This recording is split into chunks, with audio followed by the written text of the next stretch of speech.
your neighbor, tell your friend, now is the time to rise and shine. Tell your mother, tell your father, now is the time to decide. If you want leaders who can restore hope, place your ex by the rising sun. If you want leaders who lead with love, place your ex by the rising sun. On election day, vote UNC. One love, one team, one hope, one dream. On election day, vote UNC. One love, one team, one hope, one dream. When UNC wins, everybody wins. When UNC wins, Trinbago wins, Trinbago wins. Everybody wins, everybody wins. Vote for peace, vote for love, vote for hope, vote for change. When UNC wins, everybody wins. When UNC wins, Trinbago wins, Trinbago wins. Everybody wins, everybody wins.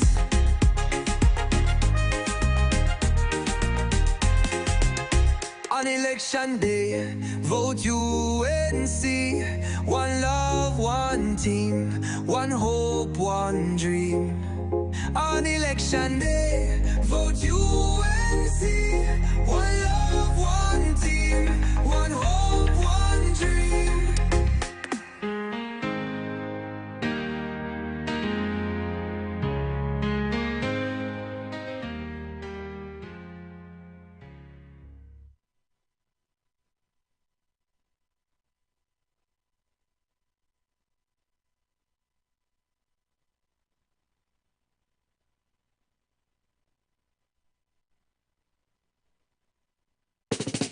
When UNC wins, everybody wins.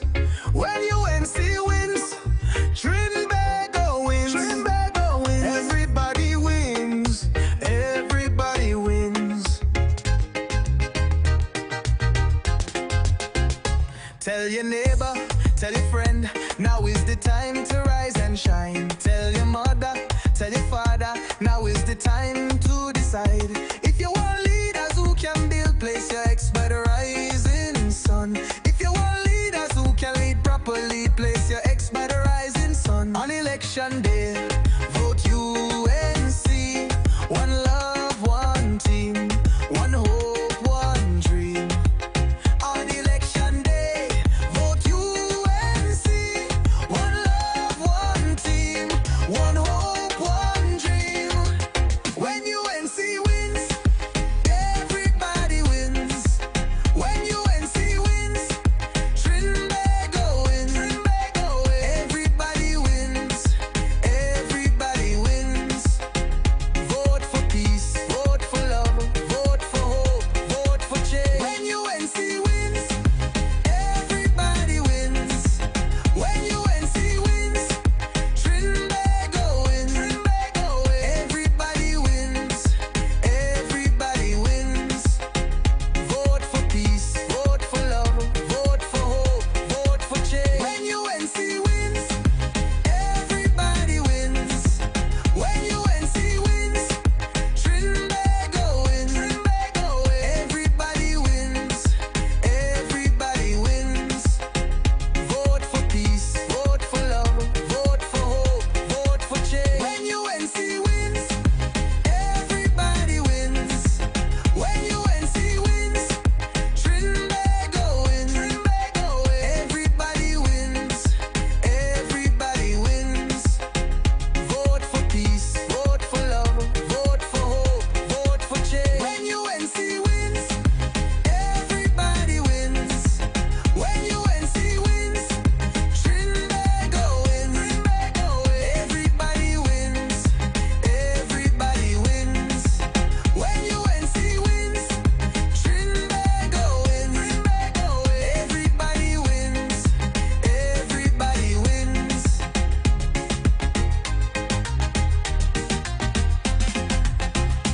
Tell your neighbor, tell your friend, now is the time to rise and shine. Tell your mother, tell your father, now is the time to decide. If you want leaders who can restore hope, place your ex by the rising sun. If you want leaders who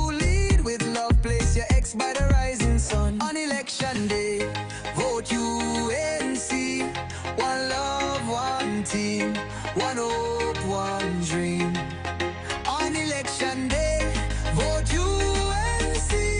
One love, one team, one hope, one dream. When UNC wins, everybody wins. When UNC wins, Trinbago wins, Trinbago wins. Everybody wins, everybody wins. Vote for peace, vote for love, vote for hope, vote for change. When UNC wins, everybody wins. When UNC wins, Trinbago wins, Trinbago wins. Everybody wins, everybody wins.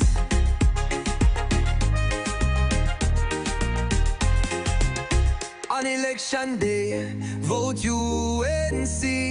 One love, one team, one hope.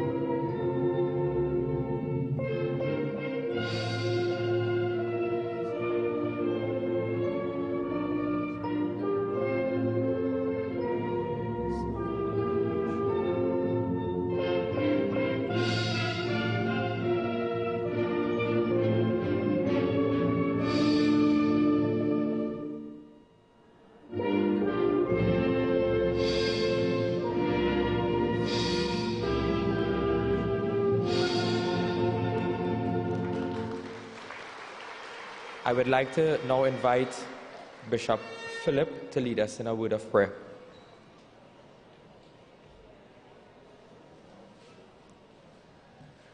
I must say pleasant good evening to the political leader, next Prime Minister of Trinidad and Tobago. And I want us to have one thing in mind before we pray. If you could say after me, no weapon formed against us can prosper.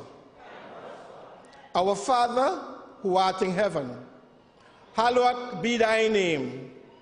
Thy kingdom come. Thine will be done, on earth as it is in heaven. Give us this day our daily bread, and forgive us our trespasses, as we forgive those that trespass against us. And lead us not into temptation, but deliver us from all evil. For thine is the kingdom, the power and the glory, forever and ever. Almighty and everlasting God, look over us, pray over us, keep us, walk with us. Let not our slippery footsteps slide, but guide and console us. In no other name, but in Jesus' almighty name. In no other name, but in Jesus' almighty name. In no other name, but in Jesus' almighty name. Thank you very much. You can take your seats.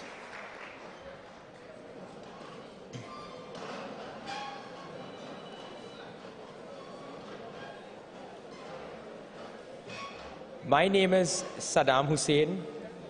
I am the former Member of Parliament for Barataria San Juan, and I will be the next Member of Parliament for Barataria San Juan.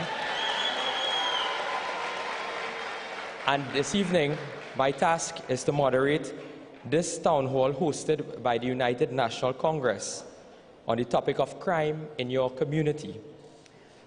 And standing on the stage, if you stand where I am, you will see that there are over 1,000 persons gathered at the Center Point Auditorium in Chaguanas.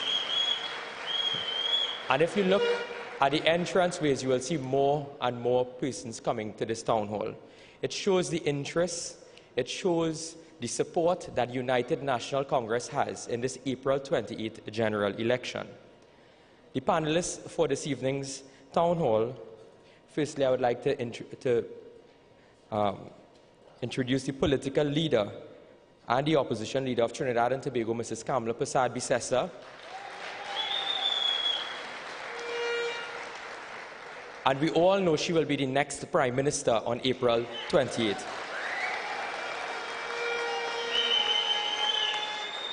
To the right of the political leader is Mr. Roger Alexander, no stranger to us. And Mr. Roger Alexander is the prospective UNC candidate for Tunapuna and the next Member of Parliament for Tunapuna. To the left of the political leader is Dr. Tim Gopi Singh, former Member of Parliament for Caroni East and former Minister of Education. So on behalf of the United National Congress, we'd like to thank all of the panelists that are here with us this evening. So to start the program, I would just give some brief introductory remarks in terms of the topic that we are dealing with here in terms of crime and criminality. And they gave me a sheet to introduce myself, and they said it's a brilliant young attorney with significant experience in civil and criminal law. But we're not going down there tonight in terms of that. So those of you all who know me, you will know that I was one of the shadow Ministers of National Security and Attorney General and Ministry of Legal Affairs in the 12th Republican Parliament. And the government would have brought several pieces of crime-fighting legislation to the Parliament. Time and time again, you would hear that there was a narrative that the UNC did not support the government in the crime-fighting legislation. That is absolutely untrue. The parliamentary records will reflect that the UNC opposition supported over 35 pieces of crime-fighting legislation. We proposed several amendments to ensure that the laws that we were making were proper, fit, and good laws for the people of Trinidad and Tobago. And again, we told the government that, you know, it's not about just passing laws is the issue. You have to have a holistic approach in terms of crime fighting. And crime fighting is not just going into the Parliament, saying you're going to do this, but yet you have several sectors that are failing. One being education and training. Two being the court system, which is the criminal justice system. And that is something I want to focus briefly on here this evening. In terms of that particular issue, we have said in the United National Congress that we have had a manifesto. The political leader throughout the few months past was going to each and every constituency outlining the plans of the United National Congress. But tonight I just want to remind you of some of the issues that we face.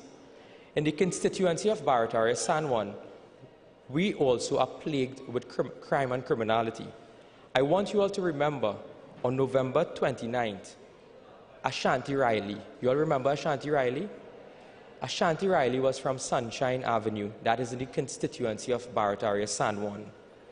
And you understood, and the nation was shocked of the condition that Miss Riley's body was found. The political leader at that time, together with the United National Congress, stood with the family of Ashanti Riley and also Andrea Barrett. And those are some of the things that happened to our young women for the last 10 years under this uncaring, incompetent PNM government. There was another incident where a community man, a pundit in El Socorro South, was held up and robbed at his home of $40,000 on April 28, 2023. During midday, the man was at his home at Temple Street when three armed men in a white Nissan B14 Sentra stopped outside, stormed into his home, and announced a hold-up. Police said the bandits took $40,000 in cash and ran. There was an attempted assassination of the Commissioner of Prisons, Sherwin Bruce, bodyguard, on the 12th of October 2023 in Barataria. There was also on All Year's Day the kidnapping of the daughter-in-law of a very prominent businessman in Barataria, San Juan. There have been several shootings. We have called on the government to introduce several initiatives, soft, easy approaches such as CCTV cameras. You will hear the political leader, Dr. Rudal Munilal, saying that if we have thousands and thousands of eyes on the road with the technology, we can detect these criminals. So that you wouldn't have during broad daylight. I don't know if you all saw what happened in the Real Spring yesterday with a video that is circulating in Valsain where there was an attempted home invasion. Today, walking my constituency on the Saddle Road, I was told by one of the business owners that they were robbed 14 times and their home was invaded this year. This is the reality that the PNM has placed us because they have trampled upon the criminal justice system, and when the UNC wins, we will fix the criminal justice system. We will fix it. The record will show that every single time that the UNC is in power, what happens to crime? It goes. And when the PNM is in power, what happens? The crime goes all the way up. You would remember and you would hear us in the Parliament asking, bumbling Mr. Fitzgerald Hines about the Coast Guard vessels, and he cannot tell us how many are working. That is because we have information that they had no larger vessels patrolling our borders, hence you had an influx of illegal Venezuelan immigrants, drugs, guns, and ammunition into the country. We don't manufacture firearms in Trinidad and Tobago, yet that is the #1 killing weapon used by the criminals. How it is getting here? It is getting here because of the porous borders, the mismanagement and incompetence of the last PNM administration. And I said last because they will be the last PNM administration. One area of the criminal justice system that I want to touch on also deals with forensic. There have been thousands and thousands of cases in the Forensic Sciences Center that cannot reach the courthouse, and you require that evidence in order to have your cases started and the prosecution started. That is not being done. But in the UNC, we have plans and we have policies. I'll give you one tonight, and the political leader will give you more. We are going to restructure the Ministry of National Security by splitting it into the Ministry of Home Affairs and the Ministry of Defense, because we understand you need to have micromanagement within the affairs of national security. Imagine they had Minister Hines taking care of your national security for the last 10 years. We are going to restructure it, we are going to make sure it works, and we are going to make you safe again. Another one, we are going to ensure that we have stand-your-ground laws, new laws in relation to home invasion, and to make it easier for law-abiding citizens to access firearm users' license. And these are some of the plans that we have here in the United National Congress. They have no plans, and they will have no plans, because when we form the next government on April 28th, we will ensure that Trinidad and Tobago is safe again.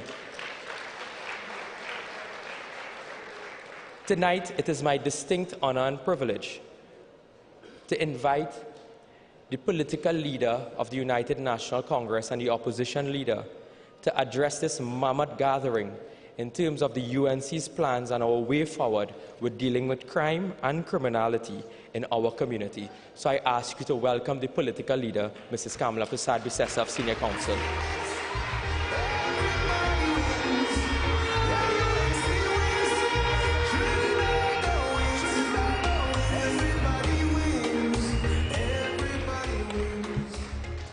Thank you all very much. I think you can do better than that, UNC family.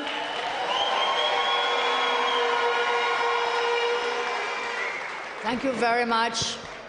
Fellow panelists here, we are very honored to have Dr. Tim Gopi Singh, a very tried, tested, experienced person. Please give him a round of applause. The young, dynamic, experienced now MP, former MP Saddam Hussein, and the new incoming Member of Parliament for Tunapuna, Mr. Alexander. Thank you very much. Thank you. I know there are many of you here, and I acknowledge and recognize every single one of you, and thank you for coming out tonight. Councillors, aldermen, former MPs, candidates, and just activists. And we say UNC family, but also friends of the UNC. Because over the time we've gained, yes, the UNC family has now gained many, many more friends. So welcome the family of the UNC and the friends of the UNC. As you know, tomorrow is nomination day. And for everybody who worried, let not your heart be troubled. Tomorrow, all 39 candidates of the UNC and the Coalition of Interests will file their nomination papers as we go forward. And then it will be onward to victory. So We look forward to your support for every candidate. And you know, if we work as a team, there is no force on earth can stop us. As Reverend prayed for us, no weapon formed against us can ever prosper. So thank you. Tonight I announce for Aranguez St. Joseph, Devish Mirage, we have named him before. For Arima, Nigel Moses. For Aruka Lopino, Dr. Natalie Chaitan Mirage. Barataria San Juan, Saddam Hussein. Carney Central, Dr. David Lee. Carney East, Dr. Rishi Sicharan. Chaguanas East, Vandana Mohit.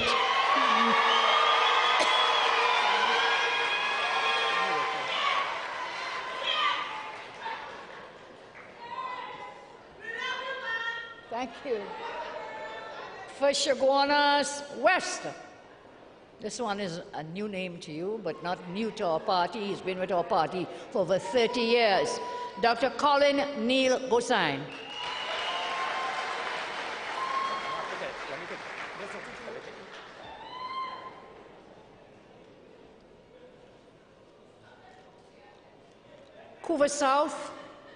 Claxton Bay, which used to be Pointe-a-Pierre, Hanson Narayan Singh. Couva South, Barry Padarath. Kumoto Manzanilla, Shivana Sam. Diego Martin Central, Kieran Thomas. Diego Martin Northeast, Brendan Butts of the PP. Diego Martin West, Janet Lamond of the PP. Faizabad, Dave Tanku. Labre, Clyde P.E. Elder. La Hoqueta, Talparo, Philip J. Watts.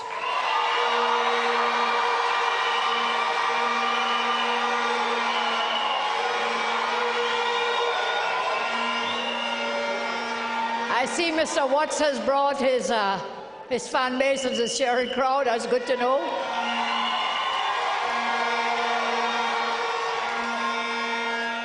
Laventille East Morva, Robert Mitchell. Laventille West, Rodney Stowe. Malabar, Mosika, Dominic Smith. Mayaro, Wilfred Nicholas Morris. Maruga Tableland, Michelle Benjamin. Naparima, Dr. Narendra Rupnarayan. Oropuch East, Dr. Rudal Munilal. Oropuch East also has a cheering crowd. Wonderful. Oropuch West, Dr. Lakram Bodo.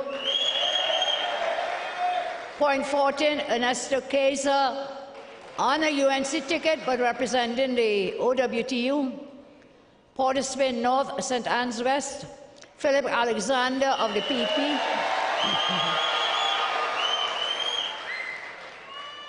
Port of Spain South, Kurt Sinet of the COP.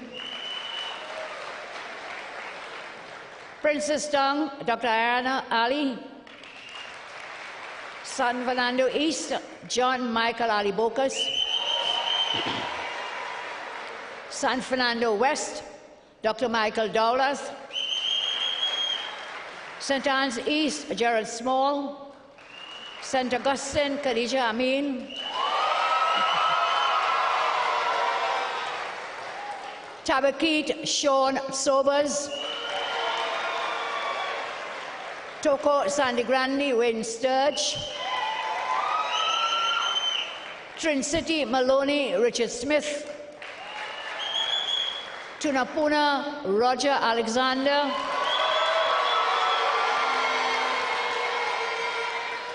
Couva North, Jerlyn John.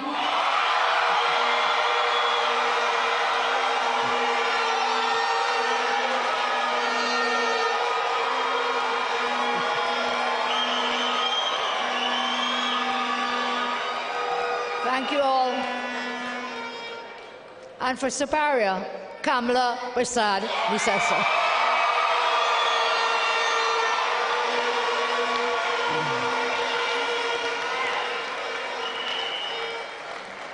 So thank you all very much. Thank you all so much, and let's thank all the persons who put in nominations to represent our great party. Let's give all nominees a round of applause, please. And thank them and recognize and take the assurance there'll be a space and a place for every single body. Everybody wins when the UNC wins. Tonight, we're here to make some short presentations as we talk about, I think, the scourge of crime, the fear that our citizens are living in at this time. And we're here also to listen to you. We want to hear comments.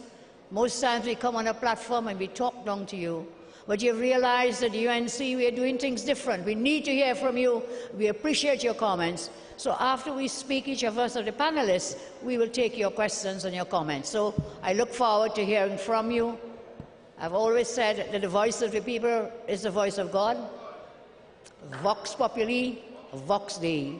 The voice of the people is the voice of God. So, will you talk to us tonight? I look forward to that. Now, everybody in this country is lying on a bed of needles or bed of thorns because of the fear and terror of crime. Every day, we are burdened by the increasing stress, which strips us of peace of mind, which strips us of happiness in our lives. Now, you must have heard the phrase, death by 1,000 cuts. Have you heard that? Deaths by 1,000 cuts. Do you know what it means? If it's 10 p.m. at night and you see a strange car stop in front of your home for a few minutes, you instantly become stressed. You feel a heaviness in your chest because you become fearful. That is a cut. The heaviness in your chest stays until that car leaves. Then a few minutes after the strange car leaves, you wonder if they were coming to scout out your home, to return later and commit a home invasion, and the heaviness in your chest returns. That is another cut. When you must open your front gate in the morning to leave your home, you're fidgety until that gate is closed and you are in your vehicle. That is another cut. What about if you don't have a gate? That is another cut. When you know business in your community, businesses in your communities are being extorted and you are afraid to open your business because of the fear that the gangs will extort you, that too is a cut. When the criminals extort your businesses every week, but the government is talking about what? Coat of arms, refusing to give you legal firearms and stand your ground legislation, that is another cut. When your wife and children go out to work or school, nighttime approaches and they have not returned, a million terrible thoughts go through your mind. That is another cut. When you send your children to school, they're bullied every day relentlessly, and the state does nothing to stop it. You see a child go from a happy, bubbly child to becoming reclusive, to becoming suicidal, to becoming depressed and terrified. That is another cut. If you feel a pain as a parent, this is what became of your child. That is another cut. That is why we see some parents go out and beat the crap out of some of these school bullies. We do not agree that that is right. But it's because of the daily cuts of seeing their children suffering and no one doing anything. That's another cut. I could go on all night about the cuts we are getting, cut after cut after cut after cut, because of crime. That's death by 1,000 cuts. You can see and smell the blood. The government is cutting and cutting and cutting into you and your families. They're taking and taking and taking. We must now say enough is enough. Enough is enough. We have to say enough is enough. They don't want to listen to you.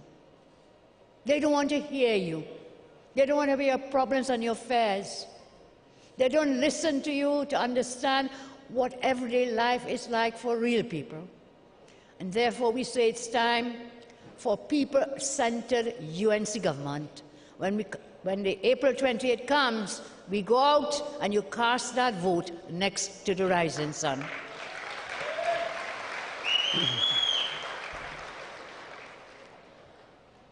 Since September 2015, this government has allocated $67 billion to national security. They have spent a total of over $530 billion, over $500 billion. The question is, where has that money gone? Where has that money gone? The evidence shows that the UNC posed no obstacle. Saddam mentioned it to about 41 bills related to crime fighting that have passed through the parliament. But the issue is not about passing legislation alone, it is about implementation of that legislation, and that is where this government fails. All talk, no action. I remember one of my officers, Sarah is her name, she said NATO. No action, talk only. That's the PNM. On the Parliament website, there is proof that we have supported the government in the Parliament with bills brought to act against crime. This government has misplaced priorities. This government lacks the capacity and operational capability to implement any plan. No amount of mamagai will change the fact that our country's money is not being used to benefit you, to benefit citizens of our land. Still, instead, the PNM has systematically been making the rich richer and the poor poorer for the past 10 years, while fueling a violent crime crisis. And they think their propaganda and smear campaign will fool you. Do you know that one person is murdered every 16 hours in this country? One person every 16 hours. One person is reported missing every 12 hours.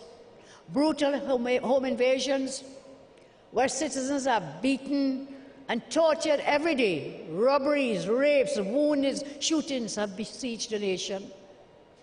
There have been about 5,000 murders since the PNM came into government in 2015. 5,000 murders.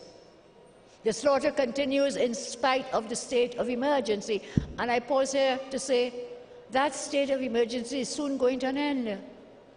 So if it is so ghastly with crime, what will happen when that SOE ends very shortly? The PNM ministers and their families, I want to remind you, they roll around with blue lights. They have armed security while you remain unprotected. Tonight I want to give a commitment to you that within 6 months of the UNC returning to government, if there is no improvement in the efficiencies of the justice system and national security, I will give instructions to begin the reduction and removal of all taxpayer-funded security details, both police and private forms, of all those in authority. If citizens must face criminals unprotected daily, then those in authority will have to do the same if they cannot perform their jobs. So we will be there to ensure that they do their jobs. And otherwise, their security will be removed. Let them face what the people face every single day in our country.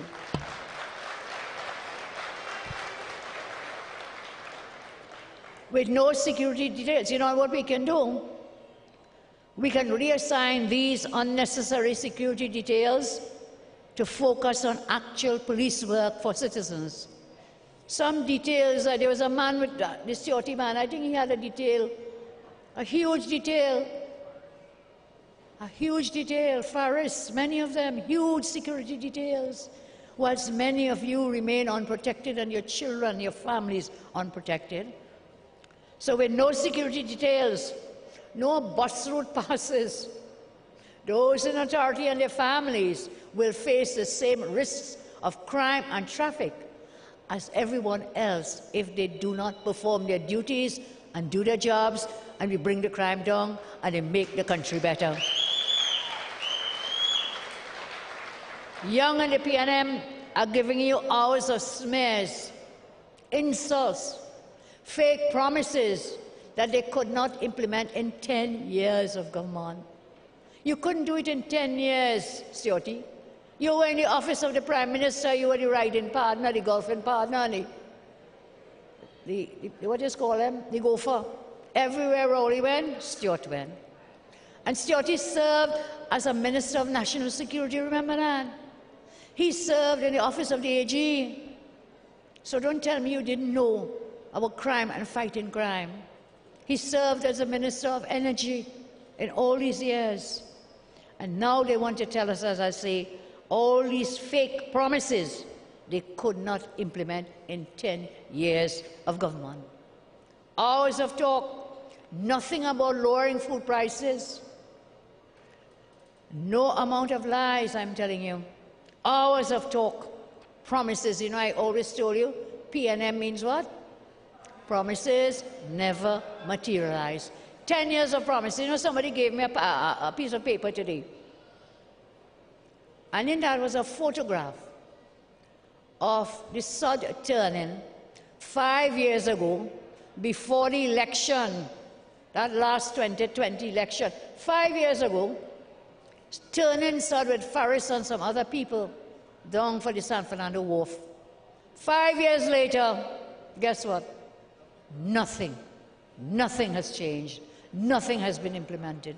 And 5 years later, guess what? Saturday, on the eve of the elections, they're going and do a walkthrough and another sod turning ceremony. You didn't do it in 5 years. You can't fool people again. No one is believing anything they say and do.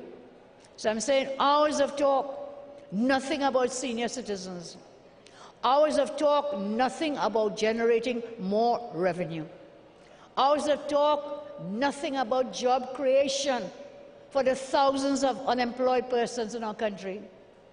Hours of talk and no mention of the $3 billion missing that the Auditor General told us about. Hours of talk and nothing credible about crime fighting. And I talk about it already, the 5,000 murders, the home invasions, the extortions, the rapes and the robberies. It is time, I say, for people-centered UNC governance to return so that you can feel safe and secure. No amount of lies, no amount of lies, I'm telling you. Hours of talk and no amount of lies and smears about the UNC will save this government this time. We have to vote them out. We have to vote them out.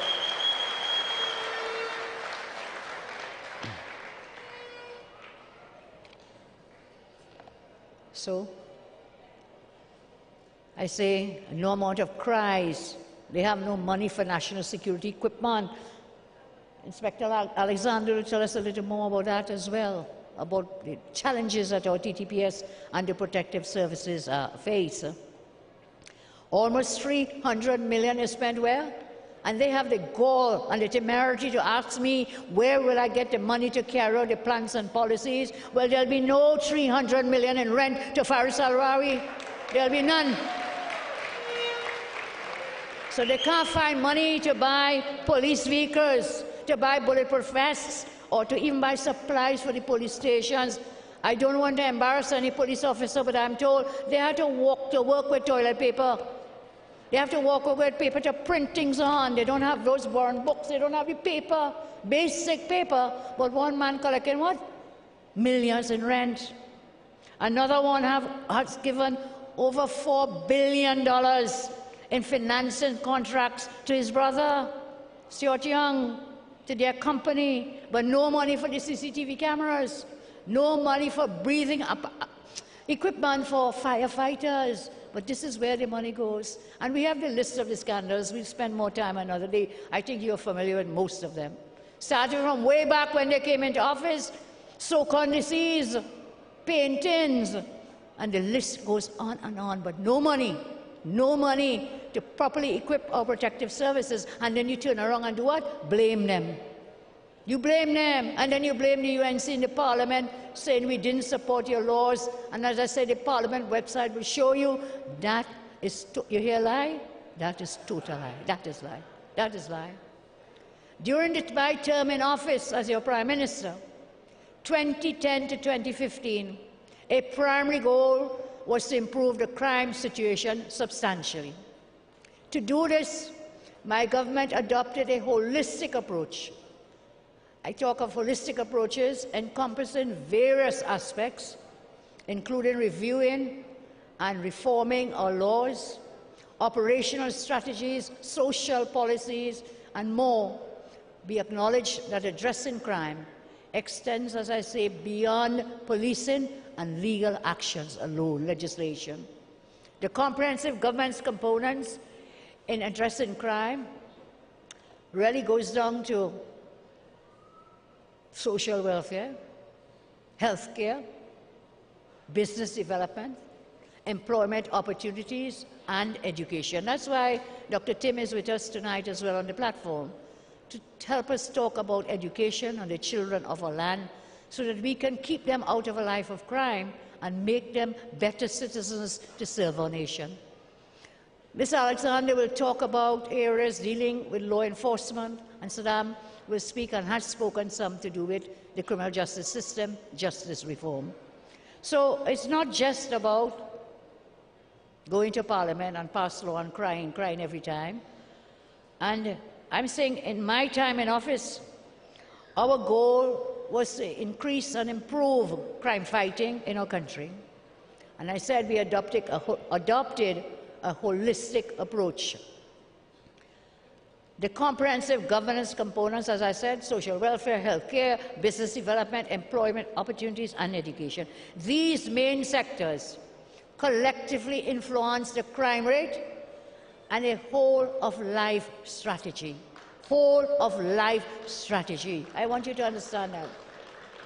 Whole-of-life strategy. You know, that's what you have the expression, from the cradle to the grave.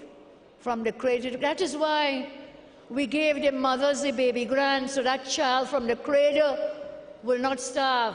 The mother wouldn't have to run out to try to steal a tin of milk in the supermarket. From the cradle to the grave. And that is why we increased the old age pension not once but twice, senior citizens, you know. Because from here, and then throughout the school system, we had programs and policies to help our children during their school years.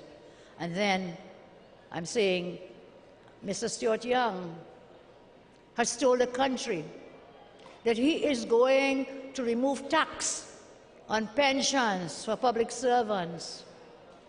That fella is shameless. He's shameless. And you must understand, I warn you, and I say if he serves one day as a Prime Minister, he is going to get $1 million in pension per year. $1 million. One day. And so said, so done. He was sworn in this day, one day, and next day what? Parliament dissolved, election call. $1 million for him in pension. $1 million for Rowley in pension. So when he comes to talk about taking away the taxes on pensions, he fixing himself. He fixing his partners. He fixing Rowley. Don't get fooled, don't get chained up this time with those promises. Again, promises never materialize from the PNM. But should he win, that promise will happen because he will give himself the tax break. He will give himself the tax break. So I'm saying for us to go forward, that whole-of-life approach is very vital. So we can't just tell policemen or the defense force or others, look, run down criminal here, there, and everywhere. No, it cannot be a helter-skelter way of fighting crime. Much of the positive progress we achieved was due to working policies we implemented 2010 to 2015. Over the last 10 years, This regression occurred because some implemented and work initiatives were allowed to lapse into dormancy, while others were deliberately terminated. And therefore, some of these we'll bring back to the fore in the fight against crime. So I'll give you some examples. In the public domain, some of these included, guess what? The community comfort patrols. They shut down the community comfort patrols we had instituted. They have gutted out the National Operations Center. They have gutted out the CCTV camera system, which is so vital that you can see what's happening, and before it happens, you can take preventive measures. It's not just that you take action after the crime has occurred. You have to have preventive measures, which is talking about the school system and others. Prevention. Prevention. Then you have the justice system, and then you have rehabilitation. All these are fundamental. A clear plan to deal with the fight against crime. Now, the UNC has a collaborative effort which will result in the development of a clear plan with specific details for moving forward. Particular plans are outlined in what we have now done. We are calling them manifestos, and I'll show one to you in a minute. But whatever we can't say to you tonight because of time constraints, please go up on the UNC website. Everything is there on the website. So we have these manifestos. I have caused these to be printed, and you will get one before you leave. This sets out the plans for us. The UNC will tackle the crime crisis with intelligence, competence, and purpose. The UNC manifesto on crime fighting.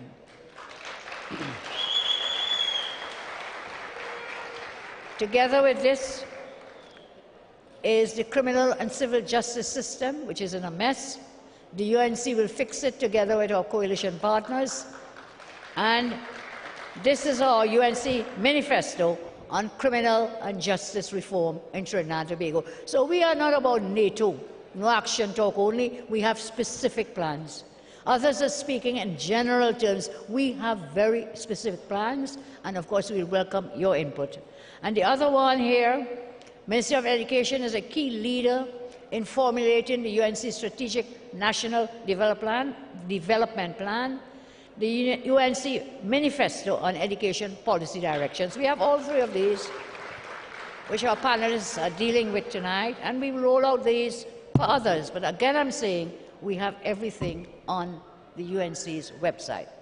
So what do you say to the UNC? This is the manifesto. Put in very simple terms. Yes, we'll have the big manifesto of many, many pages that many people don't read, but we have reduced this in a very simple way to allow you to read and access and know what some of our plans are. So I thank you very much again.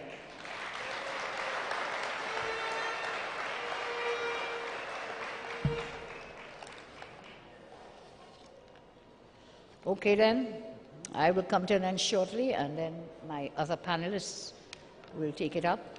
So we have particular plans outlined in separate manifestos. Our plans cover management and resource challenges in agencies responsible for national security, addressing legislative deficiencies and civil and criminal justice reforms, including addressing challenges in the judiciary regarding efficient functioning, crime prevention and rehab strategies, such as budgetary and policy preferences, will also be laid out.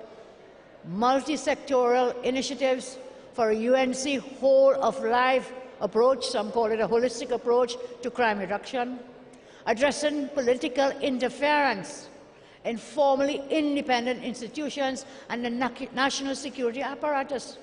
Interference. There has been undue interference by this Rowley-Stewarty government. Remember, Stewart is just the other side of the same coin, you know. Rowley-Stewart is the same coin.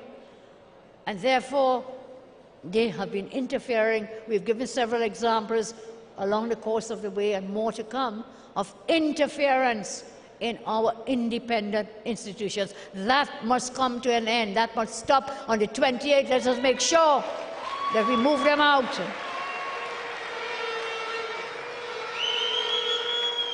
We aim to work with all stakeholders in the interests of our country and its citizens.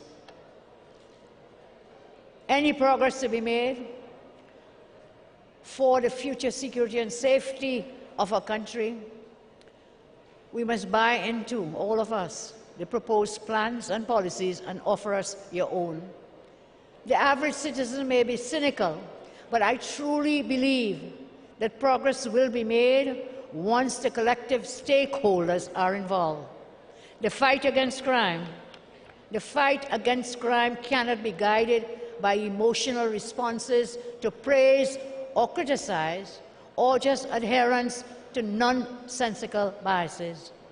It must be guided by clear, compelling, and logical, structured plans, operationally implemented by a competent management team drawn from the broadest possible selection of experts. Tonight, I've offered you 39 persons to form the government, and this team will be the competent team that can help us not just with the fight against crime, but also in all sectors. We'll be rolling out our plans.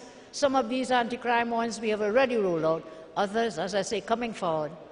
And I want to thank you all again and to ask you, please, share with us your thoughts and your opinions. May God continue to bless each and every one of you. And when you leave here, go safely with the grace of God. I thank you all very much.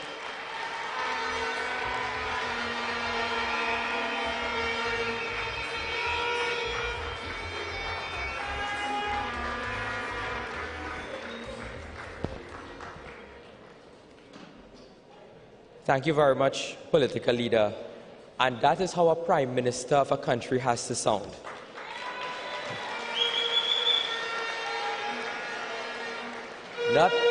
Not like some fella quarreling on the promenade last night. From the Parliament's records, there was a Joint Select Committee report that has confirmed that it costs the state $15,000 per month to maintain one prisoner. And our remand yard is filled, and that is going to, I'm just giving you that figure to just show how much money we spend on having prisoners within the prison system, and some of them are staying in there over 9 to 10 years at a rate of $15,000 per month.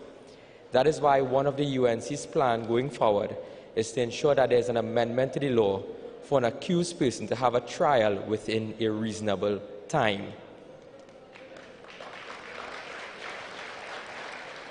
And one of the men who was responsible for bringing the criminals to justice is former Senior Superintendent of Police, who was last assigned to the Anti-Extortion Unit. He was a popular co-host of Beyond the Tape television program on TV6. He led the fight against drug trafficking gangs in Port of Spain and was featured in a 2014 Vice News documentary on corruption, cocaine, and murder in Trinidad. It is my distinct honor and privilege to bring to this platform Roger Alexander to speak to us on crime and a holistic approach going forward.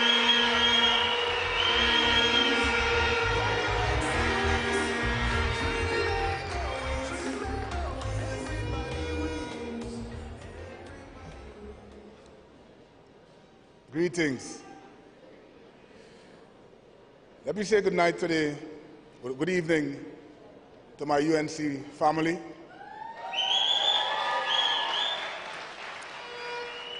And a special good evening to the Honorable Leader of the United National Congress, the next Prime Minister of Trinidad and Tobago,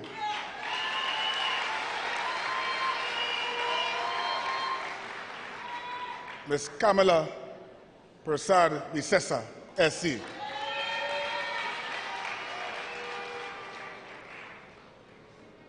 Also, our invited guest, Mr. Tim Gopi Singh, former Parliamentarian. Also, Mr. Saddam Hussein, colleague. Members of the public, crime is no easy fix. We have a number of persons sitting here today, and I know you can't wait to take the mic, victims of crime. Family who have suffered at the hands of the criminal element and still waiting for justice after 9, 8, 7, 6 years. With the type of murders, shootings, robberies, extortions, kidnappings taking place today, it seems like it's a norm. And we're on to the next story. So a man was shot today, his car taken away, and we're on to the next story. It seems like we no longer have compassion for each other. We have no love for each other. And most of all, we don't care about each other. This could be a symptom that we would have inherited from our leaders present. I see my colleagues standing here tonight from the Trinidad and Tobago Police Service. And I want to share this with you. On many occasions, if not all, you would have called law enforcement for assistance, and we didn't come. In time of need, you wanted someone to rescue you, and we did not come. 2 o'clock in the morning, persons knocking on your doors, not police officers, and saying, open the door, otherwise we'll shoot down the house. You managed to call law enforcement, but no one came.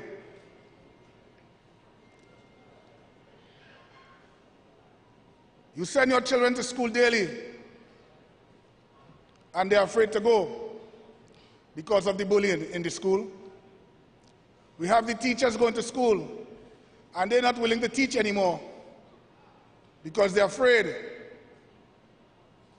There's no security, there's no safety anywhere we go anymore. Standing outside the police station, men with AR-15s shooting at each other. What the response could be, I will get into that tonight. The question must be asked, how we intend to fix this. First of all, let me deal with the law enforcement part, and I will tell you your role and function as citizens, how we can treat with it. My leader has spoken earlier and stated her intentions, our intentions, to treat with it. Law enforcement, first of all, and persons involved in national security, the first thing we ought to do is to show you that we care about you and your family. First thing.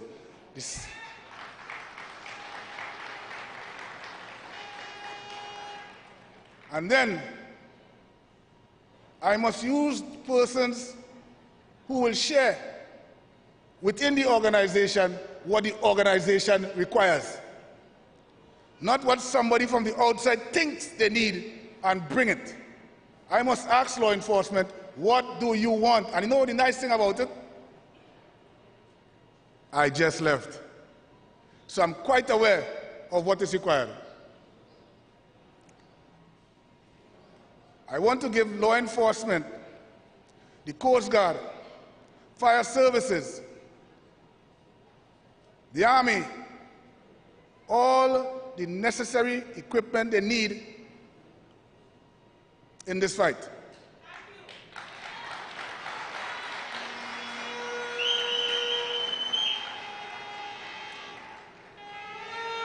They must also benefit from smart technology, not the ones that you put up and it watches nothing. And late in the night, you cannot see anything because there's dust and darkness. Smart technology that must be incorporated among all the business and residential areas leading back to the police station, so our response could be timely. Yeah?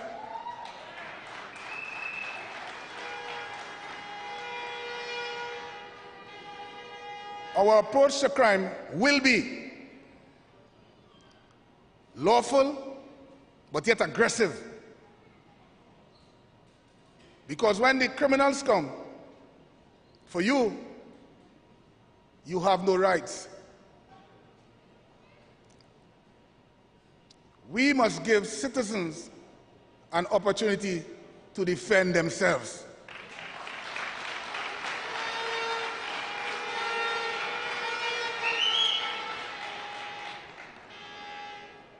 No longer must we wait. We must stand our ground and defend ourselves in such a way that whatever we do must be justified in any court of law.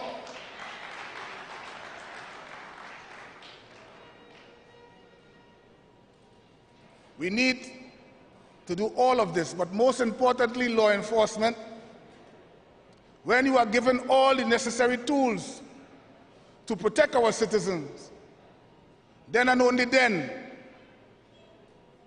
you must be held accountable to this nation.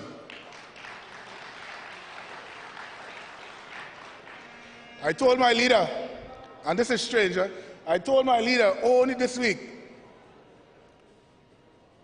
millions of dollars going towards body cams.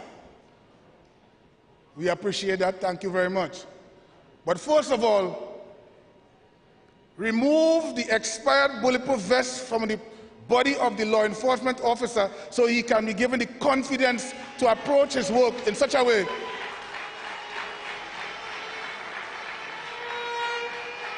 that he could get the job done. Law enforcement must be able to match gun for gun, wrong for wrong. Not a pistol versus an AR-15. That's a mismatch. How can you give law enforcement the confidence when we have to come up against 4 men with AR-15 that they are converted now to fully automatic, and we have 4 pistols? Members of the public, you might not understand sometimes because they only give you or blame law enforcement for everything that happens time and time again. But they did not give law enforcement the equipment and the resources they need. In my constituency of Tunapuna,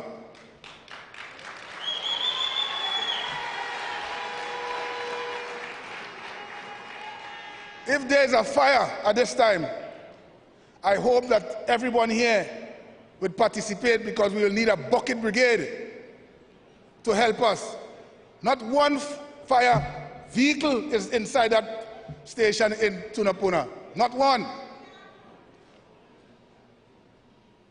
How can we blame those who were given the responsibility when we did not provide the equipment necessary?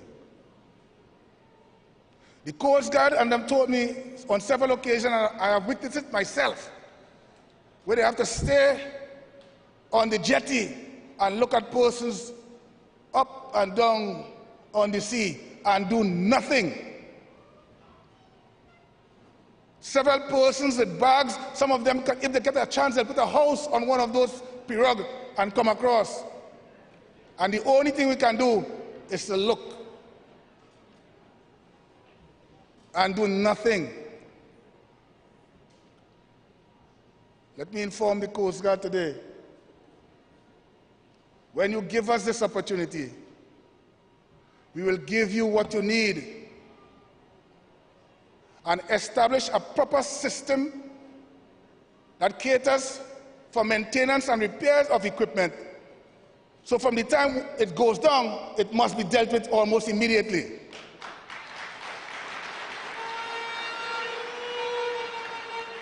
We showcase ourselves sometimes.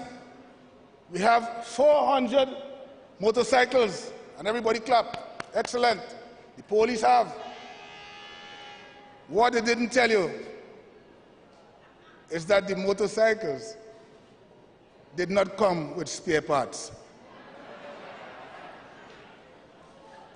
So from the time the officers make a turn and come back and it's shut down, it's parked up there. And if anybody has wisdom, knowledge, and understanding of law enforcement and national security, I will tell you this. If everyone here, your cars, and you're shut down, you may not be shut down for the same thing. So why can I not take apart from you and make you workable to the people? But no. The bureaucracy of removing the parts from one place to another is not what they want. Get a new one. Wait 8 months while the people of Trinidad and Tobago suffering as a result of crime. Again, thank you very much.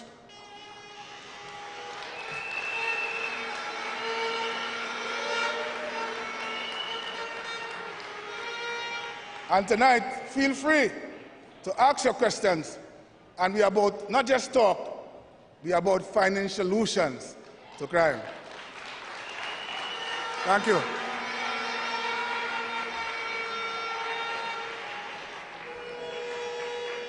Thank you very much, Mr. Alexander. The PNM is giving you Marvin Gonzalez and Fitzgerald Hines, and the UNC is giving you Roger Alexander.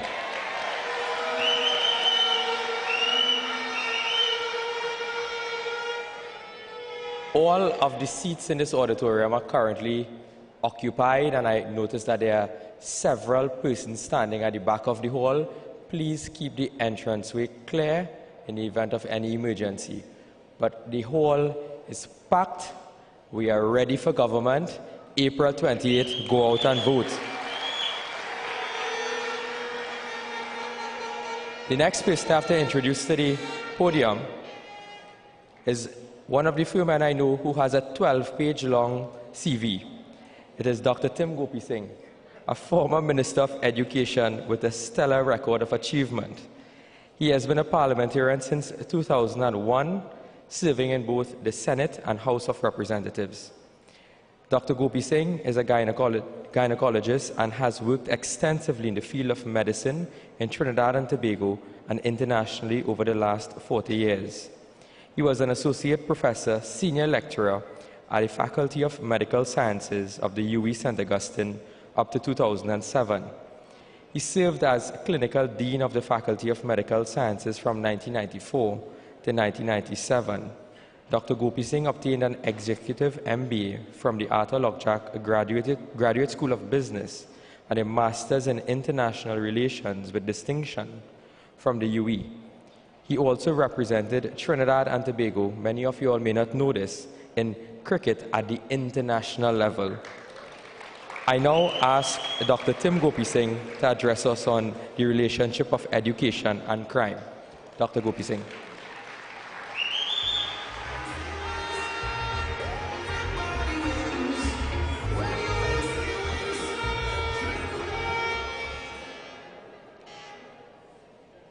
Thank you very much, Mr. Chairman of this evening's proceedings, Attorney at Law Saddam Hussein, and your next representative for Barataria, San Juan. Our distinguished political leader and incoming Prime Minister, the Honorable Mrs. Kamla Prasad Bisesa, Senior Counsel. Fellow panelists, Mr. Roger Alexander. Ladies and gentlemen, here tonight, in your thousands and the thousands viewing on television and social media, good evening. It is a pleasure to be here to share with you just some of our 2025 manifesto plans for the education sector.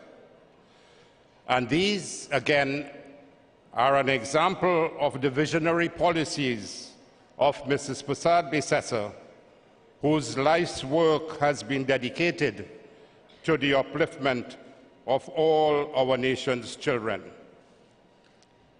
Global scientific research, publications, and empirical data show conclusively that there is a complex and significant correlation between health issues, educational deficiencies, and involvement in crime, particularly in children, where socioeconomic factors and early childhood experiences play a crucial role.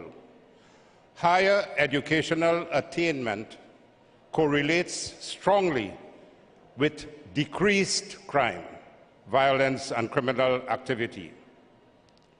Children from disadvantaged backgrounds often face health problems related to poverty, including poor nutrition, lack of access to health care, and exposure to environmental hazards. Socioeconomic deprivation could lead to increased rates of mental health issues, which negatively impact behavior and increase the risk of involvement in crime. Child health issues and poor education are intertwined and increases the likelihood of criminal behavior later in life. A lack of early childhood development, poor health, and limited educational opportunities lead to increased crime rates. They hinder a child's cognitive and social emotional development, impacting their ability to learn and succeed in school.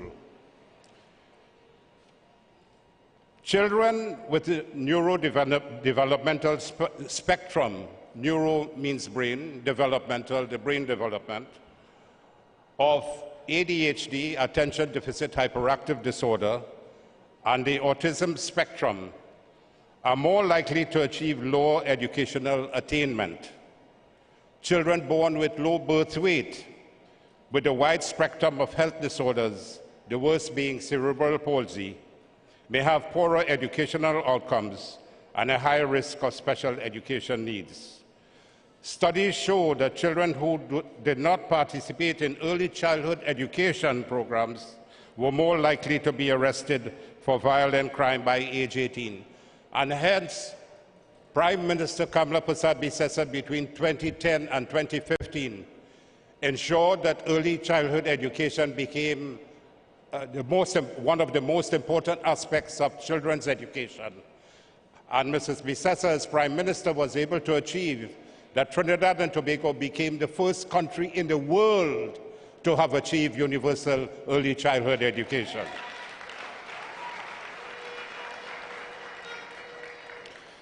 It is for this reason that the Honourable Opposition Leader and Prime Minister to be on the 29th of April is committed to ensuring that our education sector is once more transformed and reinvented when necessary to address these crucial issues to ensure that truly no child is left behind, which was her mantra and one of her significant achievements in 2010 to 2015.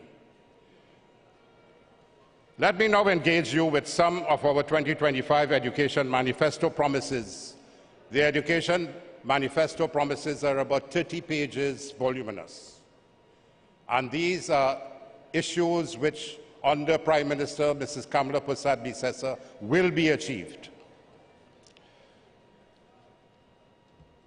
Preparation of all children to maximize education opportunities. That is one of the main manifesto promises. We will engage in universal screening and treatment of children between the ages of 4 to 6, neurodevelopmental, physical, mental, and socioeconomic well-being. Specialist consultants, including neurodevelopmental consultants, will be engaged to assist in planning, conducting initial screening and treatment and management. Training and development of specialists and other advisory support and any other requirements as deemed necessary will be undertaken. The Children's Authority and the Student Support Services Division of the Ministry of Education will be re-evaluated concerning their purpose, roles, institutional construct, and performance expectations to satisfy best the preparation, development, and care of the nation's children, including operational delivery of services and in terms of regulatory as well. We will ensure proper and continuous testing and neurodiagnostics of children to test for special needs. The Student Support Services of the Ministry of Education will be re-engineered to become the primary operation for screening and treatment for all children in the country. Now we have approximately 220,000 students in schools, 425 primary schools, about 125 secondary schools, and over 250 early childhood education centers. So we have over just 210,000 students in school. And 10% of these students are affected by the issues which I am speaking about. So at present, there might be approximately 20,000 students in schools that are affected. The Children's Authority role will be re-examined to give it a more focused regulatory and overarching supervisory role in protecting and developing children. At present, the role is mixed between reacting to reports of at-risk children and being a regulatory measure. A computerized development tracking system of the understanding of all children will be developed for tracking the development and performance of children throughout their various educational levels, from early childhood, primary, secondary. The neurodevelopmental approach involves the screening, assessment, and intervention of cognitive processing. Teacher training must involve as well conducting workshops for teachers to gain an understanding of the neurodevelopmental approach and how it can be applied to the classroom.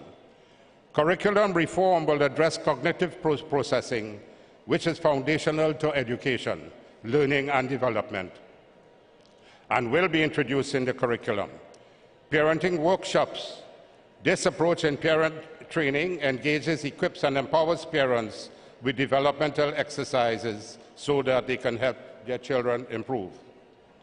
Screening at primary schools. Site visits at training rooms with facilitators training will be established in various education districts. Students will be screened in the first year and second year and standard 1 class to optimize cognitive processing levels at foundational levels of development.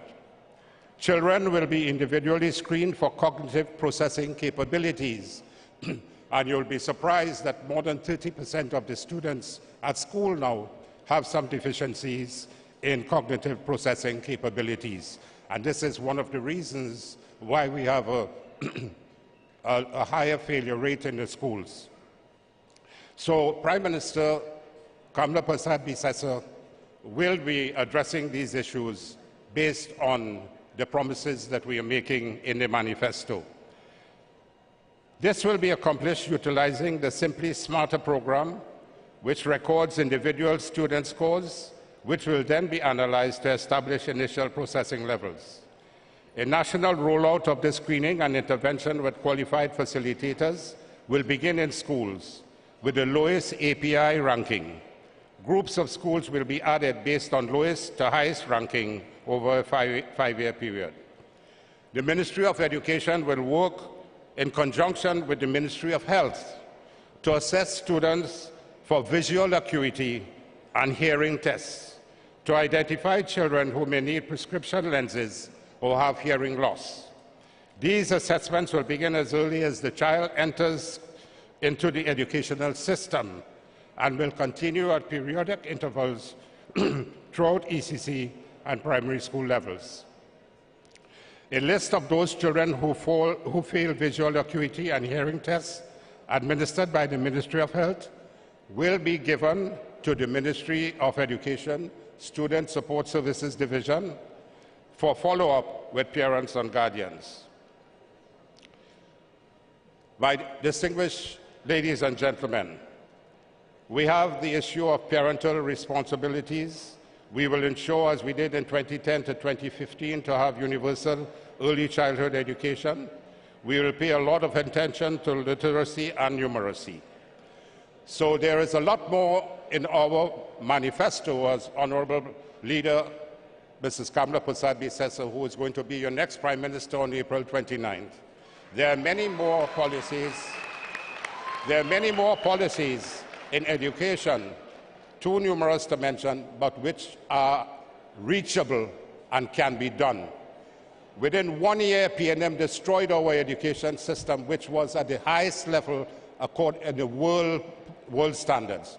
So today, as I close, I say our 2025 Education Manifesto contains extensive plans to ensure our education sector once again becomes a global leader in education and at the forefront with transformational operational policies as we were then in 2010 to 2025, with Prime Minister Kamla Persad-Bissessar driving these successes. So, ladies and gentlemen, thank you for your listening.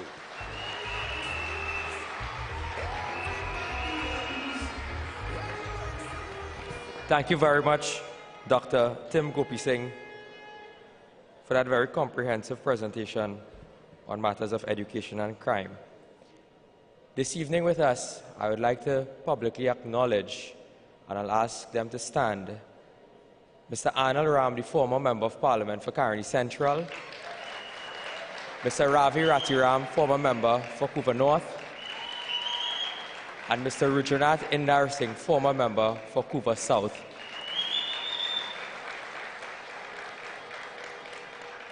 They are here with us, we are united, and when UNC wins,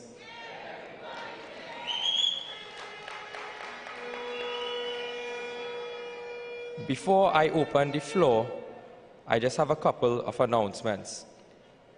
The United National Congress will be officially launching and presenting our slate of candidates on Saturday, this Saturday, the 5th of April at 4:30 p.m. at the Center of Excellence, Macoya. We ask you all to join us for that massive rally that will happen at the Center of Excellence.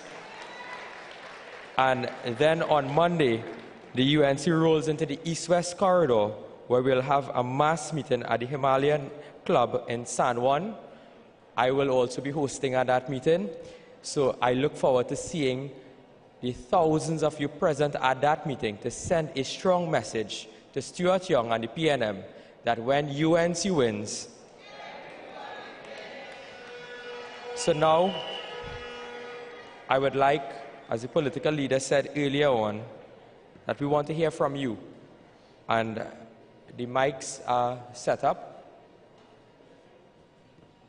at the front of the stage, and we will ask those who are interested in asking any questions to members of the panel to please state your name and make your presentation brief, because we want to hear from as many persons tonight on this very important topic of crime in our community.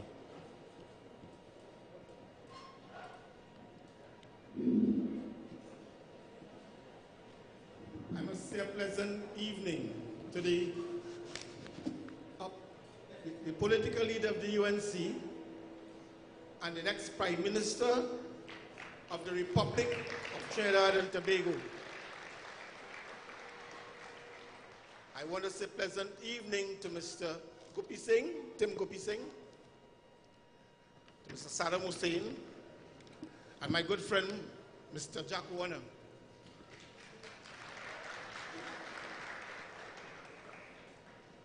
Mr. Alexander, at the time when my company was extorted, was then the senior superintendent in the Mova police station.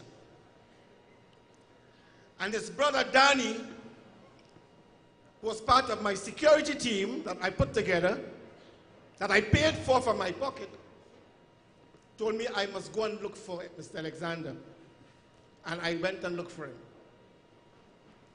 We had security in our home 24 hours. and Mr. Alexander, then Senior Superintendent, provided me with patrols day and night. It started in 2008, January, and we were moved to a safe house sometime in April, and then we were moved from Mova, where my office and warehouse were, and I was given a location in Shogunas, where we live presently. But I never was able to tell Mr. Alexander, thank you for keeping me and my family safe. So I have two questions. There were a team of 38 officers that surround my family that were rotated. Anti-kidnapping, I think they called them then. Those were dedicated officers. But for some reason, that crew was disbanded. And I'm asking, when the UNC formed the government, if it is possible to resurrect the anti-kidnapping crew, because that crew kept my family safe and kept the criminals away from us. For that matter, criminals were afraid of me. If I were going down High Street while walking down Frederick Street and the criminals saw me, they will cross the road because they weren't sure who was with me. Thank you. Other question. Crime is like an octopus, has many tentacles. And one of those tentacles is job creation, employment, and education. Mr. Alexander will know that for a small businessman, we employed some 21 persons full-time, another 15 part-time. Yeah. And we did well. But we created jobs. There's a document that we gave to Mr. Imbert to regularize the construction sector under the Trinidad Tobago Contractors Association. We gave it to him in 2009, he did nothing. I'm hoping that I can give you the policy so you can see what we gave them and the importance of it. The other thing is that I asked the question, one question finally. The UNC has earmarked economic zones. And I'm asking that the UNC earmark Moruga Tableland as an economic zone because we have done some research there and it has shown us we can employ some 800 persons if it is an economic zone where you have duty-free concessions, the government put the infrastructure in place, and we will bring the investment in. Thank you, Bishop. Thank you very much, sir. Thank you very much, sir. With respect to the question that you asked, and thanks for the question, the difference between what is happening now and what will happen when the United National Congress come into power, I have a good relationship with a commissioner of police and with the commissioner of police. And what we can do very early is we can ask and advise on some issues, but we will ask, communicate, and see what best we can treat with. Because we are looking at putting the best officer qualified to do the job. So it's not a put he here and put he there kind of thing. We want the person who is best suited for the job to be placed in that position to do the job. All right, so I hope that answers your question, sir. Next person, just please state your name. Okay, my name is Gayanan Sitram. I'm from the constituency of Karen East, an executive of the constituency of Karen East. I'm here in this podium not as an executive, but as a citizen of Kunupia, the constituency of Karen East, and as a small businessman in the area. And first of all, let me recognize our honorable leader, the next Prime Minister of Trinidad and Tobago, Ms. Kamala Persad-Bissessar, my ex-member of Parliament, the best Minister of Education, Dr. Tim Gopi Singh, Mr. Saddam Hussein, who is a son of Cavanese, and Mr. Roger Alexander, who will surely help us in this country. Before you move on, Dr. Tim was the best Minister of Education, second to me. Apologies, leader. Thank you. Apologies. Okay. I am a small businessman in Kunupia, and this symposium is about crime. Crime is raging rampant in an area that was once a beautiful community to live in. Me and my wife and children, we run a small business, and I want to tell you an experience. My wife, we are selling under a tent, and next door to us, there's a cellular shop. Bandits came into that cellular shop, robbed the cellular shop, and left. My wife was right there. That's one of the cuts. That's one of the cuts. Because we stopped selling. We have closed. We are no longer selling under that tent anymore because of situations like that. Every morning that I get up and I go to my temple, I think about my children who go out to run the business and worry if they will have a good day and if they will have no problems, no interaction with bandits. This is the environment that we are existing in, that we are operating in. Everyone knows about the problem of extortion in the Kelly Village area that is slowly spreading into the Kunupia area. It's rampant in Karen East, rampant in Kunupia. Mr. Alexander, we are hoping that you can assist us with that problem. Again, I want to highlight a situation that took place in Karen East in the Esmeralda Welcome area, where an elderly gentleman, a farmer, who had just come into a sum of money because he sold his land, he was killed in front of his grandchildren, murdered in front of his grandchildren and daughter for that little bit of money that he had. It took the police 40 minutes to reach. Not wanting to blame the police because of lack of manpower and resources in the Kunupia police station. So, Mr. Alexander, I will be short.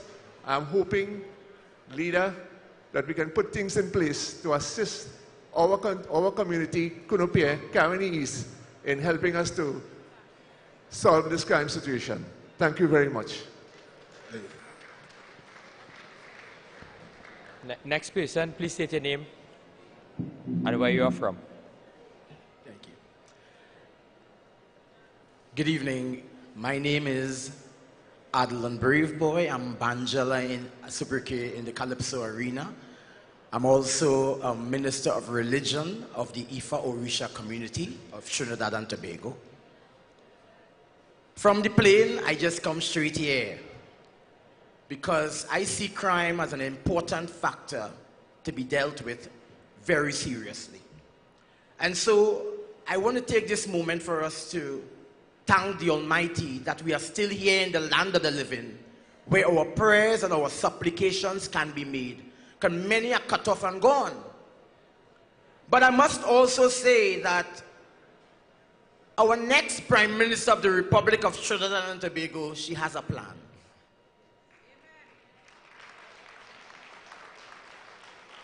And I'm not saying she has a plan because I love the United National Congress. I am saying this with bold assurance of what I've seen when she came into power a few years ago.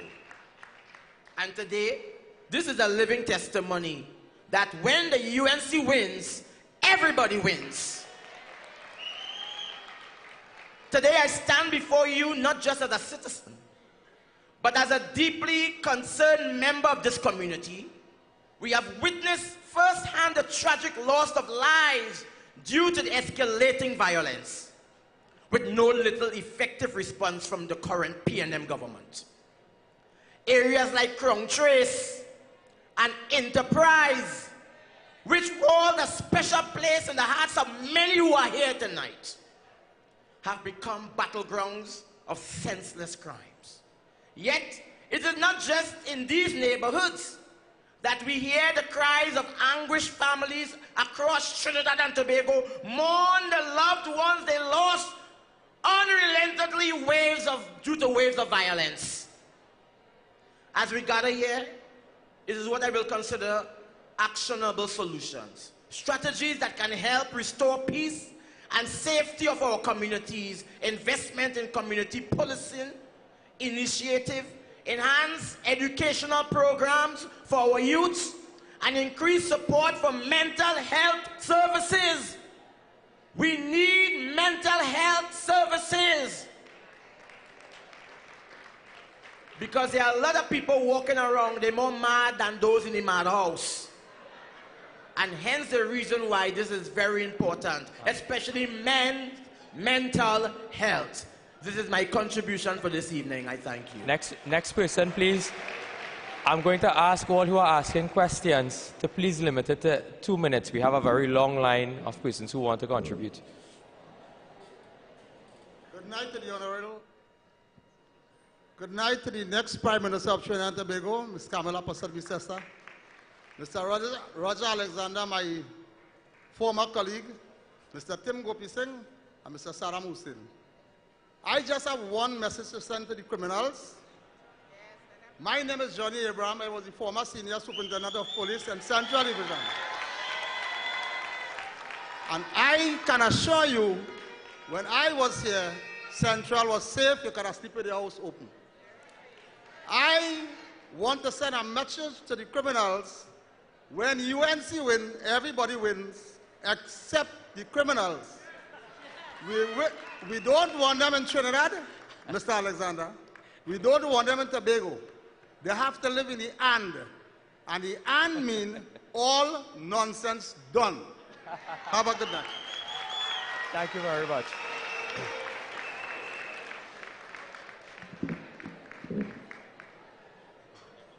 Yeah, right. Good evening, Ms. Bissessar, Mr. Gopi Singh, Mr. Hussein, and Mr. Roger Alexander. Good evening. My name is Kenny McIntyre. I'm a retired senior superintendent from the Central Division. We have all heard for the past 9.5 years, heard, feel, and seen the devastation of crime within our little island of Trinidad and Tobago. So I no need to tell anybody the heartaches, because somewhere along the line we have not only victims, but we have family of victims here. My thing this evening is to give credit and thanks to Ms. Bissessar and the United National Congress for giving hope to these people of this country in the policies that you're bringing towards this country in terms of crime, criminality. It is practical, it is real. Mr. Alexander, he's good in operations and other aspects. He knows them, they know him. He's a no-nonsense guy, and he'll get things done. We are here to give whatever support that is necessary. Right? Mr. Abraham don't send a message to them. If they feel that he's joking, correct. Let them come down Sugarlands and they'll find out. But by and large, I think a lot of people gain a sense of hope and thanks and giving thanks with regard to that. Ms. Bissessar, thank you. Mr. Gopi Singh, and to the entire national printing. So when UNC win, everybody wins.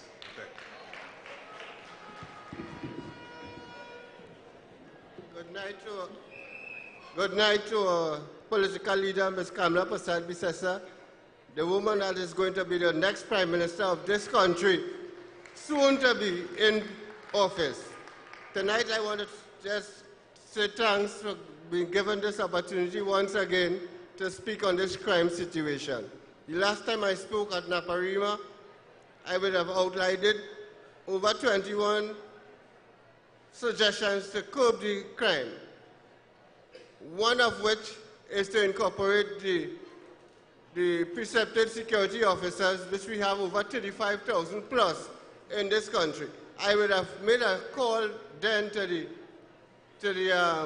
commissioner that was sitting in office then, Ms. Ola Christopher, to call out these officers and incorporate them in the security fight plan to assist the police on the day-to-day duties, and that was not done.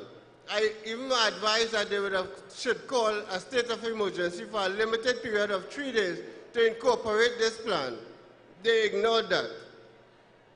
Tonight, the time is up.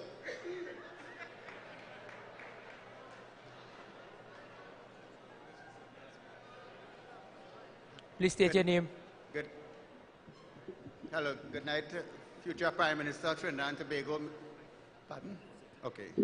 Hello, good night, future Prime Minister of Trinidad and Tobago, Ms. Kamala Prasad Bisesa, Mr. Tim Gopi Singh, Mr. Roger Alexander, and Mr. Saddam Hussein, and my MP, Vandana Mohit.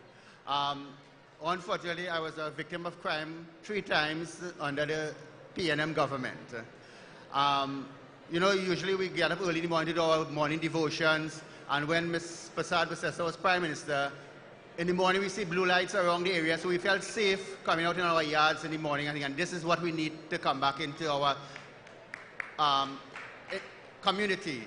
And now that we have Mr. Alexander on board, we know that security will be forefront in our fight against crime. Also, I'm seeing Mr. Abraham in the audience, and knowing that the inclusive person that Ms. Kamala Prasad Bisesa is, she will bring him on board, so we'll fight crime. Also, Mr. Tim Gopi Singh, I would like you to look into the school system where not only students are bullying students.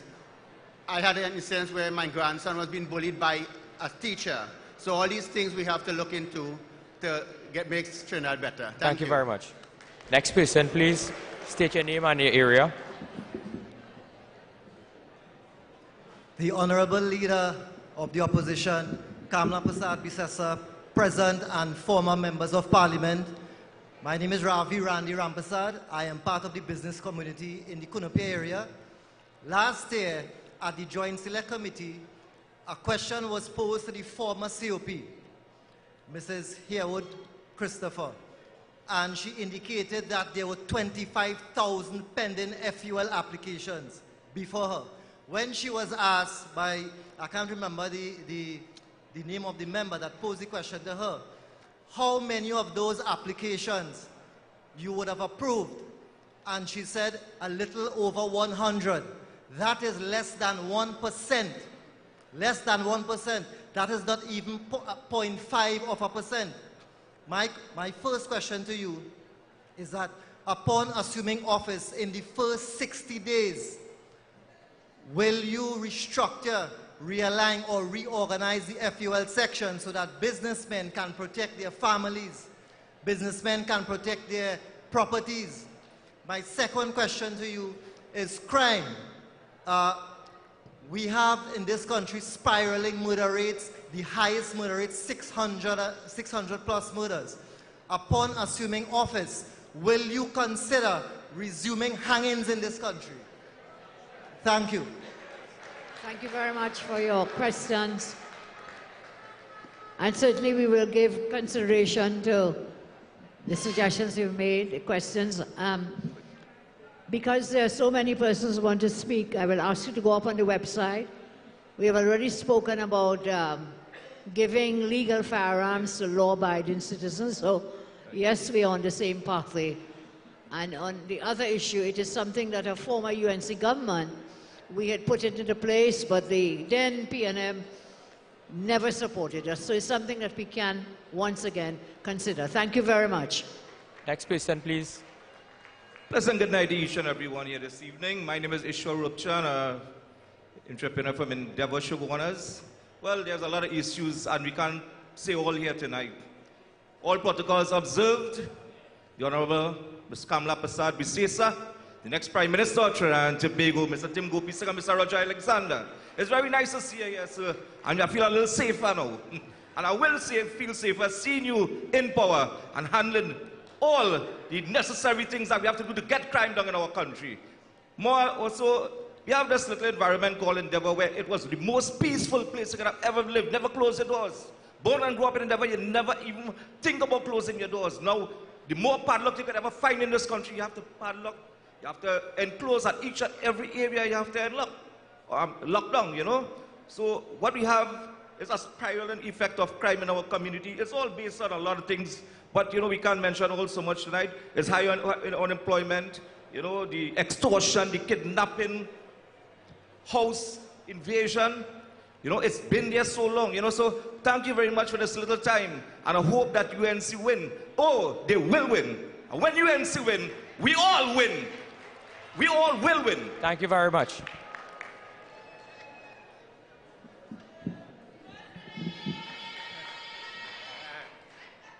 Good night. Good night to the panel. My name is Sunil Maharaj. I'm a maxi taxi owner and driver. Yeah.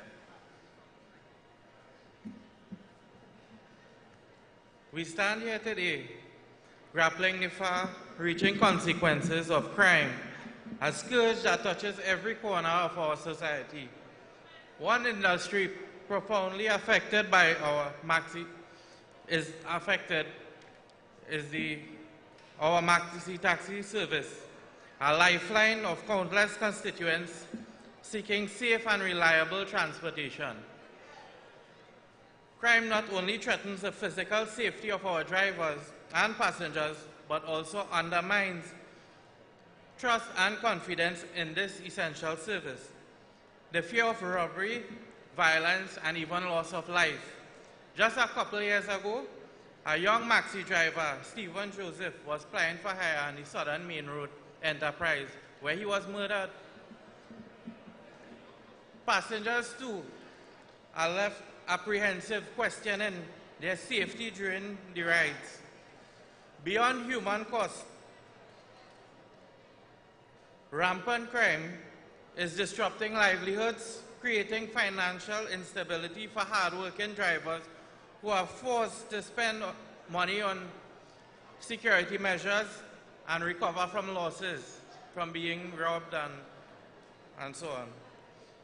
It diminishes the sense of community and connection that maxi taxis are meant to foster. Addressing crime is not only about law enforcement, even though the police stations and never have vehicles around to come. It's about reclaiming the streets for everyone. We can create a safer environment in Shogunas East where maxi taxi services thrive, providing peace of mind to passengers and drivers alike. Thank you very much for your time.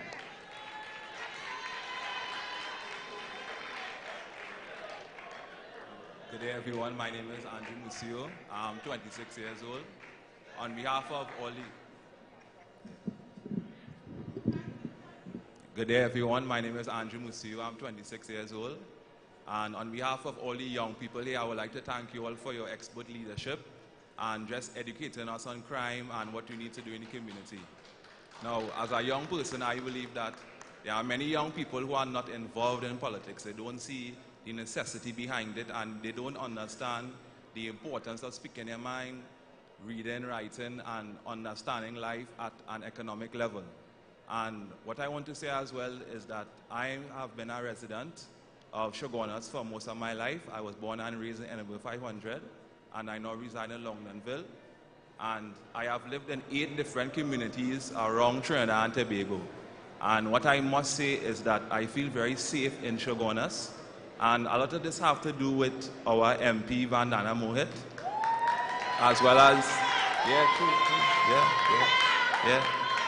as well as our councillor, Ms. Brenda John. And, and I have been a victim of crime a couple times. I've been robbed twice, held up at gunpoint. Wow. And these two occasions happened outside of the constituents of Shogunas. And so in looking at certain aspects of life, what I have to admit is that whenever I live in neighborhoods where there is a strong UNC presence, I feel much safe, right? And if you're being honest, that has a lot to do with leadership. It's a lot to do with caring about the young people, seeing what's important. Mental health is a very serious thing. And I have one request for you all, and that would be that I would like to see a lot of things going into the youth, into the young people, into the lower class and the middle class as well. So thank you all for your leadership, and good job. Next person, please. Yeah. Good night to the political leader, Mrs. Kamala Prasad Bisesa. Good night to Mr. Tim Gopi Singh. Good night to Mr. Roger Alexander. And good night to Mr. Saddam Hussein. My name is Narendra Kunj Bihari. I'm from Pierre Road, Felicity. My son was kidnapped and brutally murdered. Sashal Kunj Bihari. Last year, on the 25th of September, and his body was found in Poker Road, decomposed. On the 29th, after her ransom was paid. Now, the police officers did this with a marked police vehicle, right? With a false number plate. Now, what happened if my son did do something wrong? Only could I charge him. But only kidnap him and hand him over to the criminal elements. And my son saw their face and they brutally murdered him. What I want to say is that when the UNC come into government, that we know it had others involved and a thorough investigation must be done. Thank you. Have a good night. Thank you very much.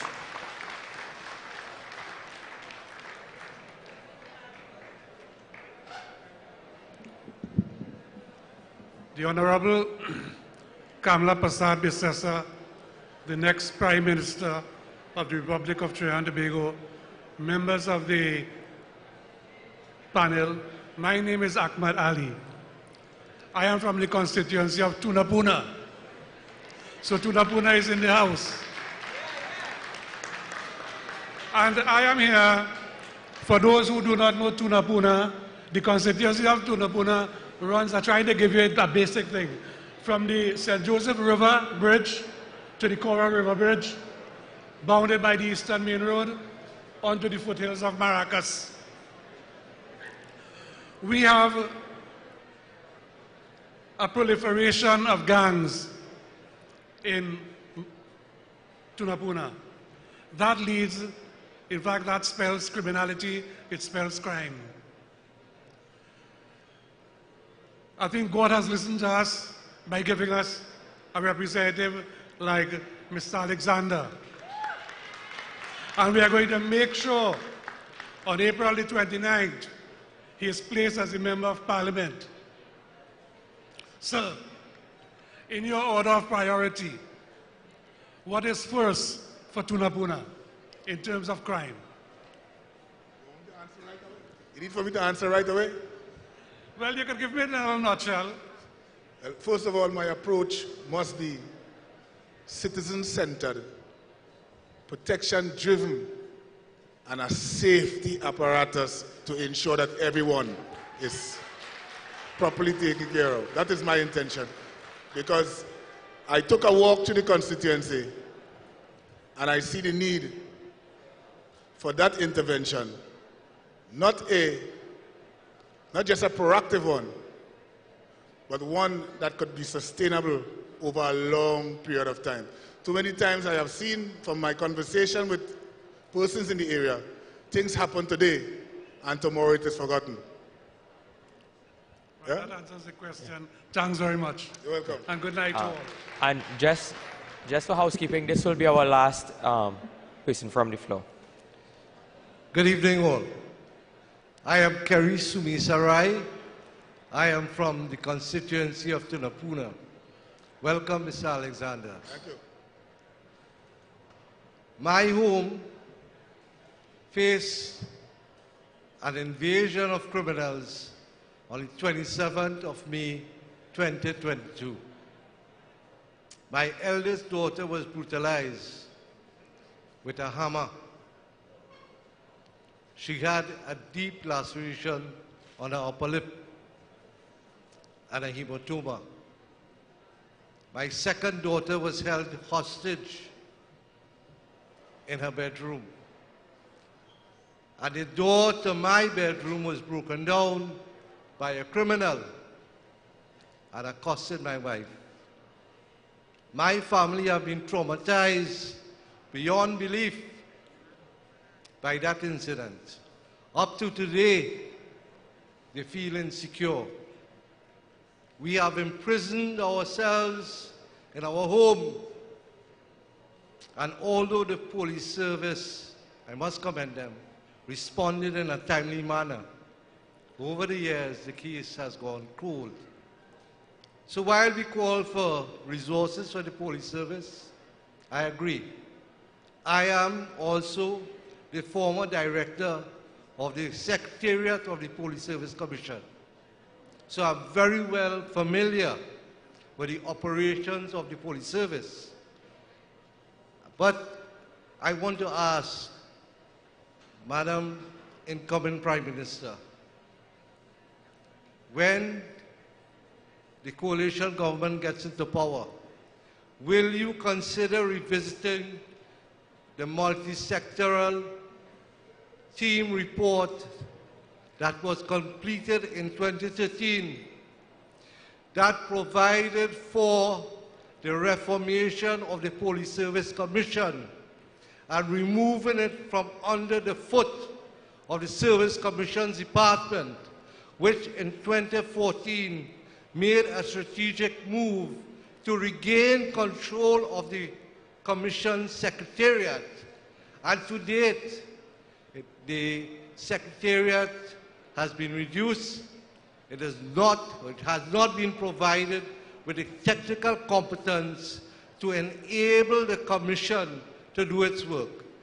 And that is why perhaps the Commission has been so tardy in fulfilling the vacancies in the executive of the police service. Thank you. Thank you very much. And it's very heart-wrenching to hear testimonies from persons who have been victims or their families victims. And certainly we'll look back at that report. It will be done within our term in office when my team and myself were in government, so we look at it. And you know, there's something that, they say God works in a mysterious ways. God works in mysterious ways, His wonders to behold. And Mr. Alexander told us about putting right persons in the right places. And as God would have it, it will be under a UNC government and our coalition partners that a new commissioner of police will be appointed. They were so hurried to call election that they did not complete interfering with the commissions to place their person in that office, and it will fall into our hands to make sure we get the right person in that position. So thank you all very much. We have one more speaker. Look forward to you, sir. Go ahead. Good night to the leader and all the people behind the leader. When UNC win, correct is right. I just want to confirm, my name is Hollis Peters. I'm from the area of Arima. I used to preside in Port of Spain, but then I was lucky under the UNC, last government, to get a house in Arima. Yeah. And I want to say a special thanks to Mr. Munilal, the Lion. I want to remind the people of Trinidad and Tobago here tonight, because a lot of people has concern about crime. I don't want to be long, but I want to remind you all that in the last UNC government, 30-something days without crime. Anybody can remember that? Anybody can remember that? 30-something days without a murder, without people. Just do what you have to do and put UNC there, and we'll fix everything that needs to be fixed. Thank you very much. So as this brings an end to our town hall, I would like to invite all of the candidates who are here this evening to join us on stage. As our candidates make their way, let me thank all of you again for joining us this evening. Let me remind you once more, we look forward to seeing you on Saturday. Center of Excellence will present the entire slate of candidates. Begins at 4:30 p.m. at the Center of Excellence. So we look forward to seeing you in that massive gathering of the UNC and its coalition partners. So thank you all very much. Thank you to the panelists. Give the panelists a round of applause, please. Thank you all very much.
Now is the time to decide. If you want leaders who can build place your ex by the rising sun. If you want leaders who can lead properly, place your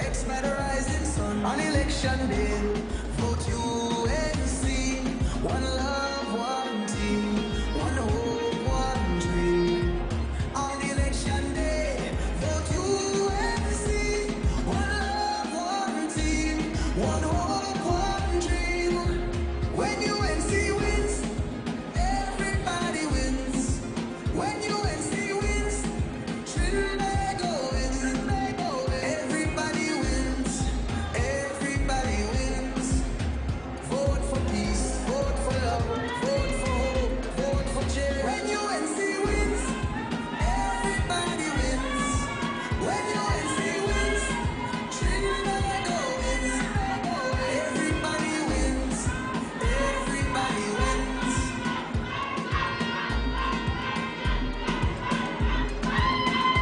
Tell your neighbor, tell your friend, now is the time to rise and shine. Tell your mother, tell your father, now is the time to decide. If you want leaders who can restore, place your ex by the rising sun. If you want leaders who lead with love, place your ex by the rising sun. On election day, vote UNC. One love, one team, one hope, one dream. On election day, vote UNC. One love, one team, one hope, one dream. When UNC wins, everybody wins. When UNC wins, Trinbago wins. Trinbago wins. Everybody wins. Everybody wins. Tell your neighbor, tell your friend, now is the time to rise and shine. Tell your mother, tell your father, now is the time to decide. If you want leaders who can build, place your ex by the rising sun. If you want leaders who can lead properly, place your ex by the rising sun. On election day, vote UNC. One love, one team, one hope, one dream. On election day, vote UNC. One love, one team, one hope, one dream. When UNC wins, everybody wins. When UNC wins, Trinbago wins. Everybody wins. Everybody wins. Vote for peace. Vote for love. Vote for hope. Vote for change. When UNC wins, everybody wins. When UNC wins, Trinbago wins. Everybody wins. Everybody wins. Vote for peace. Vote for love. Vote for hope. Vote for change. When UNC wins, everybody wins. When UNC wins, Trinbago wins. Everybody wins. Everybody. When UNC wins, everybody wins. When UNC wins, Trinbago wins. Everybody wins. Everybody wins. Tell your neighbor, tell your friend, now is the time to rise and shine. Tell